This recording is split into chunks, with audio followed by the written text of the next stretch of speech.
Welcome back once again मेरे दोस्तों।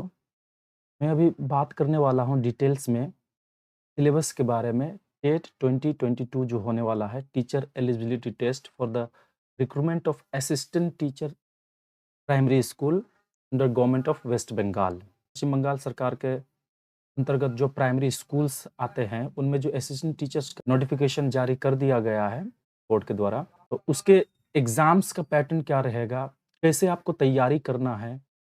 इतना शॉर्ट टाइम में लेस देन 50 डेज़ अब बाकी है, तो इतना शॉर्ट टाइम में कैसे आपको तैयारी करना होगा एग्ज़ाम्स का, तो आज मैं उसी का डिटेल में चर्चा करूँगा। मोटा-मोटी आप लोगों को तो मालूम ही है कितना नंबर का एग्ज़ाम्स होता है, कैसे होता है। और दूसरा सबसे परेशानी वाला बात यहाँ पर ये है दोस्तों, क्योंकि बोर्ड टेट एग्ज़ाम्स का पर्टिकुलर ब्रेक करके सिलेबस को नहीं पब्लिश करता है। तब हमारे पास क्या बचता है, वो बेस, वो आधार जिससे हम लोग सिलेबस को निर्धारित कर पाएँ, वो है प्रीवियस ईयर क्वेश्चन पेपर। जो प्रीवियस ईयर्स में एग्ज़ाम्स हुए हैं टेट के, उनके क्वेश्चन पेपर पर आधारित हम लोग सिलेबस को निकाल सकते हैं कि कहाँ-कहाँ से किस तरह से टॉपिक से क्वेश्चन आते हैं। हम लोग मोटा-मोटी देख लेते हैं TET, West Bengal TET 2022 exam syllabus and exam pattern. तो इसमें से हम लोग जानते हैं कि कितने सेक्शंस होते हैं, कंटेंट क्या रहते हैं, नंबर ऑफ क्वेश्चंस कितने रहते हैं। एक बार और मैं इसको आप लोगों के लिए रिपीट कर देता हूँ। देखो, सबसे पहले हम लोग बात करते हैं सेक्शन 1 के बारे में। टोटल 5 सेक्शन होते हैं। सबसे पहले हम लोग सेक्शन 1 के बारे में बात करते हैं। इसमें क्या रहेगा? इसमें रहेगा फर्स्ट लैंग्वेज। फर्स्ट लैंग्वेज कहने का मतलब आपका जो स्कूलिंग जिस मीडियम में हुआ है, जैसे एमपीएचएस, जिस मीडियम में आपने पढ़ा है, वही मीडियम ही आपका फर्स्ट लैंग्वेज बन जाता है। जैसे कोई बंगला मीडियम में पढ़ा है, तो बंगला उसका एक पेपर रहा होगा, तो वो बंगला फर्स्ट लैंग्वेज हो जाएगा। कोई हिंदी मीडियम से पढ़ाई किया तो हिंदी उसका फर्स्ट लैंग्वेज बन जाता है। अगर आपको इसको देखना है तो अपने मार्कशीट में, स्कूल का जो मार्कशीट है, चाहे वो माध्यमिक का हो या हायर सेकेंडरी का हो, उसमें मार्कशीट में आप लोग देखना फर्स्ट लैंग्वेज लिखा ही होगा, मीडियम वाइज़ ही रहता है ये फर्स्ट लैंग्वेज। यहाँ पर किसी का उर्दू है तो वह उर्दू चुने, नेपाली है तो नेपाली, संथाली, उड़िया या फिर तेलुगु। तो आप लोग सोचते होंगे संथाली और उड़िया और तेलुगु भी इधर है? हाँ, है। वेस्ट बंगाल के कई सारे डिस्ट्रिक्ट्स में संथाली मीडियम स्कूल से वहाँ के असिस्टेंट टीचर के लिए वो लोग संथाली मीडियम चुनेंगे, है ना? संथाली फर्स्ट लैंग्वेज चुनेंगे। और उड़ीसा से सटा हुआ, उड़ीसा से बॉर्डर टच करता हुआ जो डिस्ट्रिक्ट है अपना वेस्ट बंगाल का, वहाँ पर वो लोग उड़िया स्कूल्स भी एस्टेब्लिश किया हुआ है, तो उड़िया उन लोग का फर्स्ट लैंग्वेज होगा।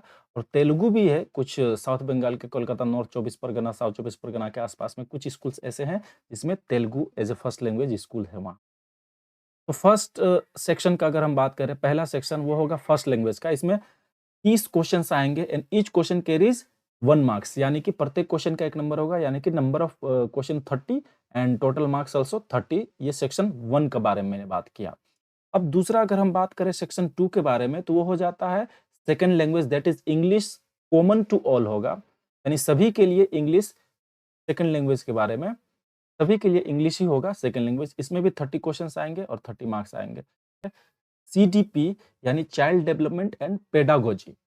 चाइल्ड डेवलपमेंट पेडागोजी के बारे में तो आप लोग जानते होंगे, जब आप लोग डीएलएड या बीएड कर रहे थे, उस वक़्त चाइल्ड डेवलपमेंट एंड पेडागोजी के बारे में सुने थे, पढ़े थे। उससे भी 30 क्वेश्चन आने हैं। चौथा सेक्शन हो जाता है मैथमेटिक्स, इससे भी 30 क्वेश्चंस आने हैं। और पाँचवाँ सेक्शन हो जाता है ईवीएस यानी एनवायरमेंटल स्टडीज़, इससे भी 30 क्वेश्चन ही आते हैं। ये ब्लॉक 5 सेक्शंस हो गया। 5 सेक्शंस में 5 सब्जेक्ट्स या कंटेंट्स होंगे और उसका सभी का 30-30 नंबर करके अगर हम लोग जोड़ेंगे या 30-30 क्वेश्चंस पूछा जाएगा प्रत्येक सेक्शन से, तो टोटल क्वेश्चन हो जाता है 150 150 और टोटल मार्क्स भी एग्जाम का है 150। अब मैं आप लोगों को बात करता हूँ कि कई लोग इस धारणा में रहते हैं, जो कि बिल्कुल गलत धारणा है। वो कौन-सा धारणा है? वो लोग ये सोचते हैं कि चलो, अगर बंगला मीडियम से पढ़ाई किया है तो बंगला उन लोगों का अच्छा ही होगा। हिंदी मीडियम से पढ़ाई किया तो हिंदी अच्छा ही होगा, और इंग्लिश तो बिल्कुल प्री प्राइमरी से लेकर ओवरऑल क्लास 12 तक पढ़ते हैं सभी लोग कॉमन सेकंड लैंग्वेज के रूप में, तो इंग्लिश भी सभी का आता अच्छा ही होगा। सीडीपी को बहुत कोई ईज़ी समझते हैं और ईवीएस भी जनरली जीएस पोर्शन का ही पार्ट रहता है, तो ईवीएस में भी ईज़ी क्वेश्चन रहता है, ऐसा लोग मानते हैं। तो सबसे ज़्यादा परेशानी, यानी कि सबसे ज़्यादा कठिन सब्जेक्ट वो लोग समझते हैं मैथमेटिक्स को। तो बहुत कोई जो कैंडिडेट, ज़्यादातर आर्ट्स बैकग्राउंड वाले कैंडिडेट सोचते हैं कि मैथमेटिक्स तो मेरा बहुत वीक है, तो मैं सबसे ज़्यादा ध्यान मैथ में दूँगा, बाकी लैंग्वेज पेपर या ईवीएस या सीडीपी तो मेरा हो ही जाएगा।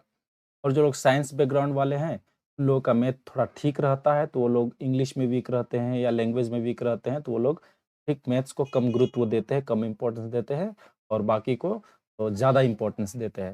देखो इस तरह से नहीं है, मैं बता रहा हूँ आप लोगों को, अगर आप लोगों का एग्ज़ाम जो अप्लाई और एग्ज़ाम डेट में समय कम हो, प्रिपरेशन का समय कम हो, जैसे इसी टेट 2022 का बात करें तो मुश्किल से 50 दिन मिल रहे हैं। दिसंबर को तो आप छोड़ ही दीजिए, 11 दिसंबर को एग्ज़ाम होना है, 14 तारीख से अप्लाई शुरू होना है कल परसों से। मुश्किल से 50 दिन आप लोगों के हाथ में है, तो 50 दिन is a very short time to prepare any examination. तो इस टाइम में ये पाँचों सेक्शंस, पाँचों बड़े-बड़े टॉपिक्स को कवर करना, सिलेबस को कंप्लीट करना बहुत डिफ़िकल्ट टास्क है ये। तो वो इस ऐसे हालात में ना आपको उन सब्जेक्ट्स को ज़्यादा फ़ोकस करना चाहिए, मेरा सजेशन है, जिनमें आप ऑलरेडी अच्छे हों। बल्कि उन सब्जेक्ट्स को कम फ़ोकस करो जिसमें आप कमज़ोर हो। फॉर एग्ज़ाम्पल अगर मैं बात करूँ, इसके लिए शर्त है कि समय कम है तब मैं बात कर रहा हूँ। वैसे तो बेटर होगा कि जितना भी वक़्त मिले, सभी सब्जेक्ट्स को आप लोग क्लियर करो, सब्जेक्ट्स को कवर करो। लेकिन फॉर एग्ज़ाम्पल अगर बात करें, कोई आर्ट्स का स्टूडेंट है, उसका मैथ्स वीक है, वो क्या सोचता है कि मैं मैथ्स का ट्यूशन करेगा, कोचिंग सेंटर जॉइन करेगा और मैथ्स को लेकर पढ़ाई करेगा दिन ना रात।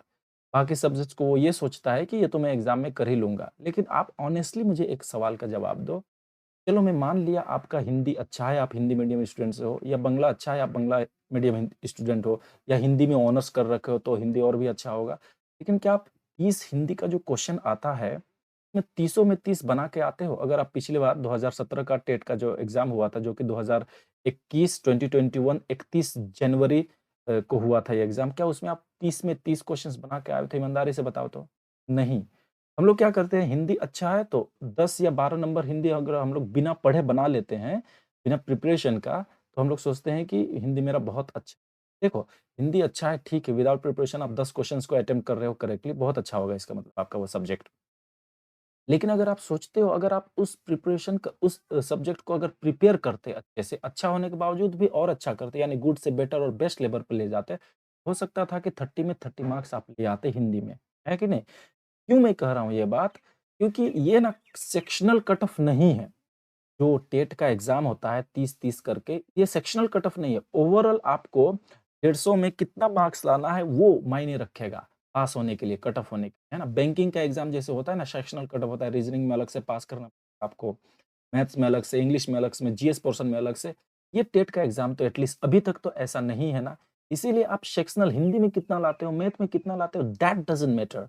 आप ओवरऑल 150 में कितना लाते हो वो मैटर करता है। फॉर एग्ज़ाम्पल अगर हम बात करें, चलो मैं मान लेता हूँ आप मैथ्स एक भी नहीं सकते हो। बस किसी तरह से आउट ऑफ 30 5 क्वेश्चन ही कर पाते हो, 4 क्वेश्चन ही कर पाते हो। तो आप ज़रा सोच के देखो, अगर आप हिंदी में 30 में 30 ले आते हो, जो कि बहुत मुश्किल है, 25 प्लस लाना बहुत बड़ी बात है, लेकिन प्रिपरेशन किया जाएगा। अगर आप ऑलरेडी हिंदी में अच्छे हो और हिंदी को प्रिपेयर करोगे तो 30 में 30 लाया जा सकता है। क्योंकि नेगेटिव मार्किंग नहीं है ना, सबसे बड़ा फ़ायदा तो यहाँ पर यही बात है। ईवीएस में 30 ले आते हो, मतलब मुश्किल से अगर कट-कुट के भी अगर आपका 100 प्लस मार्क्स आ जाता है, मैथ्स आप एक भी नहीं बनाए हो, मान लीजिए 110 नंबर ले आए आपने, 40 नंबर छोड़ दिए जिसमें मैथ्स एक भी आपने बनाए हो और 10 नंबर आप नहीं सका किसी और सब्जेक्ट, तब भी आपका गुड स्कोर है। मैथ्स नहीं जानते हुए तब भी। कहने का तात्पर्य ये है, शॉर्ट टाइम में उस सब्जेक्ट्स पर ज़्यादा फ़ोकस करो जो सब्जेक्ट ऑलरेडी आप अच्छा हो जिस सब्जेक्ट पर, है ना? ताकि उस सब्जेक्ट्स का जो क्वेश्चन्स आएँगे, जैसे इंग्लिश का 30 क्वेश्चन आएगा, इंग्लिश को प्रिपेयर करो, 30 में 30 उठाने को, हिंदी में 30 में 30 उठाने को कोशिश करो। इस शॉर्ट टाइम में कोई नया चीज़ सीखने का एक्सपेरिमेंट प्रयोग मत करो अपने साथ में। ये होता है बेस्ट स्ट्रैटेजी किसी भी एग्ज़ाम्स का प्रिपरेशन के लिए। इट डज़न्ट मीन कि आप मैथ्स को पूरी तरह से इग्नोर करोगे। करो, प्रैक्टिस करो, बट नया सीखने का कोशिश मत करो। किसी का बेस ही एकदम वीक है, वो मैथ्स सीखने अभी जाएगा तो महीनों भर लग जाएगा उसको मैथ्स सीखने के लिए, तो एग्ज़ाम में वो क्या बना पाएगा बताइए? उसी टाइम को आपको हिंदी में देना है, पेडागोजी में देना है, या इंग्लिश में देना है, या ईवीएस में देना है। इस तरह से आपको प्रिपरेशन करना है एग्ज़ाम का। ये अपने अनुभव के आधार पर मैं बता रहा हूँ। हाँ, तो बेस्ट होगा पाँचों सब्जेक्ट को आप लोग को सिलेबस कंप्लीट करना है, बट इन केस अगर किसी सब्जेक्ट में बहुत ज़्यादा वीक हो, तो उसको स्किप करना ही बेटर माना जाता है। तो आज मैं अभी डिटेल में आगे बात करने वाला हूँ फर्स्ट सेक्शन के बारे में। वेस्ट बंगाल टेट 2017 में आया हुआ जो फर्स्ट लैंग्वेज का 30 क्वेश्चंस था, वो हिंदी फर्स्ट लैंग्वेज में, हिंदी का आज बात करूँगा। फर्स्ट लैंग्वेज हिंदी में किस-किस टॉपिक से आया था ये 30 क्वेश्चंस? किस टॉपिक से कितने मार्क्स के कितने क्वेश्चंस आए थे, उसको मैं डिटेल में अभी बताऊँगा 2017 के आधार पर। अब ये गारंटी नहीं है कि 2017 में जैसा क्वेश्चंस आया था जिस टॉपिक से, क्या आप में भी वही टॉपिक आएगा, इसका गारंटी नहीं है, लेकिन रिलेटेड ज़रूर रहेगा। और हमारे पास तो आधार सिर्फ 2017 ही अभी latest exam recently held exam. तो ये देखो, हम लोग अगर सिलेबस बात करें हिंदी का, तो ये इसका सिलेबस है 2017 में आया हुआ, आपको स्क्रीन पर दिख रहा होगा। सबसे पहले देखो, क्रिया विशेषण से 1 क्वेश्चन आया था, संधि विच्छेद से 2 क्वेश्चन आया था, वाक्य को शुद्ध करना से 1 क्वेश्चन, समास से 1 क्वेश्चन, तत्सम तद्भव से 1 क्वेश्चन, पर्यायवाची शब्द यानी सिनोनिम से 1 क्वेश्चन आया था, 2 क्वेश्चन आया था, मुहावरा से 1 क्वेश्चन आया था, लिंग से यानी जेंडर से 2 क्वेश्चन आया था। इस तरह करके था, और 1 क्वेश्चन हिंदी पेडागोजी का भी था, और 3 पैसेज आया था यहाँ पर, यानी गद्यांश आया था, जिसमें 5-5 था प्रत्येक गद्यांश यानी पैसेज से। ये सारा डिटेल्स हुआ 2017 में किस टॉपिक से हिंदी का 30 क्वेश्चन बनाया गया था। अब हो सकता है कि एग्जामिनर 2022 में इन्हीं टॉपिक से आपका क्वेश्चन बनाए, लेकिन कई सारे टॉपिक्स यहाँ पर हिंदी में कवर नहीं किया गया 2017 में, तो आपके टाइम में हो सकता है उनसे आए। लेकिन सबसे बेस्ट स्ट्रेटेजी क्या होगा? सबसे पहले आपको इन सारे टॉपिक्स जो आपको स्क्रीन में नज़र आ रहा है, इनको आपको प्रिपेयर करना है। बाद में जाके कोई बचा हुआ रहेगा तो उस टॉपिक को क्लियर करना है, प्रिपेयर करना है। हिंदी की बात बारे में बात। अब सवाल आता है कि इन सारे टॉपिक्स को हिंदी का किस बुक से प्रिपेयर करेंगे? क्या आपको टेट का कोई बुक खरीदना होगा या नहीं होगा? देखो, हकीकत मानो तो वेस्ट बंगाल में हिंदी मीडियम के लिए या इंग्लिश मीडियम के लिए ही, क्योंकि क्वेश्चन तो इंग्लिश मीडियम में रहेगा, लेकिन हिंदी तो हिंदी ही रहेगा ना।